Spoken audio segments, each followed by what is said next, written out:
का समय जीजा माता शिवाजी महाराज को झूले में झुला रही हैं, गीत गा रही है, लेकिन स्वर वीर रस में है। बेटा, जीवन केवल जीने का नाम नहीं, धर्म के लिए जीना वही सबसे ऊंचा जीवन है।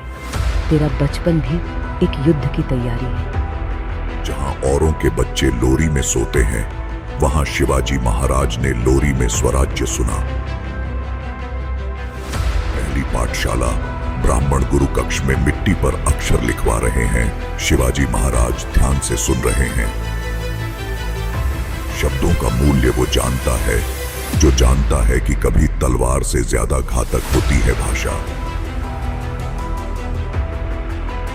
राम ने रावण को तलवार से नहीं, धर्म से हराया था, याद रखना। शस्त्र से पहले शास्त्र आता है। शिवाजी महाराज जीजा माता के साथ गांव जा रहे हैं।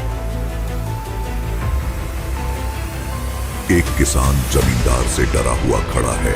शिवाजी महाराज इसे देखता है। एक बालक की आंखें जब आंसू देखती हैं, तो मन में पहला प्रतिशोध नहीं, प्रथम प्रश्न जन्म लेता है। माँ, क्या इनका कोई नहीं होता जो इनकी रक्षा करे? जिस दिन तू बद्दा होगा, तू ही इनका साहस बनेगा। बाल शिवाजी महाराज अन्य बच्चों के साथ खेल रहे हैं, लेकिन उसका युद्ध खेल असल में रणनीति से भरा होता है।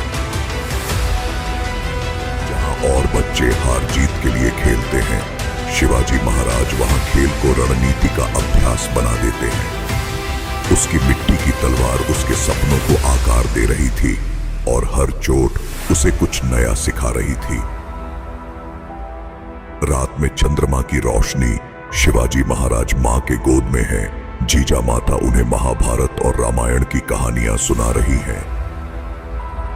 अर्जुन धनुर्धर था, पर श्री कृष्ण की बुद्धि के बिना वो अधूरा था। तू तलवार सी तेज बने, पर साथ में नीति का दीपक भी जले। मां कोई गुरु नहीं होती, वो तो युग दृष्टा की रचना करती है। और जीजा माता इतिहास की सबसे महान शिल्पकार थी। शिवाजी महाराज अकेले शिवनेरी के प्राचीर पर बैठे हैं। दूर तलवार के आकार की छाया पड़ रही है। वो बच्चा अब सवाल नहीं पूछ रहा था, वो अब उत्तर ढूंढ रहा था। पहली बार शिवनेरी ने देखा कि एक बालक की परछाई अब एक छत्रपति की आहट बन चुकी है। अगले भाग में देखिए जीजा माता के स्वप्नों की नींद। जब मां उसे केवल पुत्र नहीं, बल्कि एक विचार बनाकर गढ़ती है, जहां हर शब्द, हर कहानी शिवाजी महाराज को इतिहास से अलग बनाना शुरू करती है।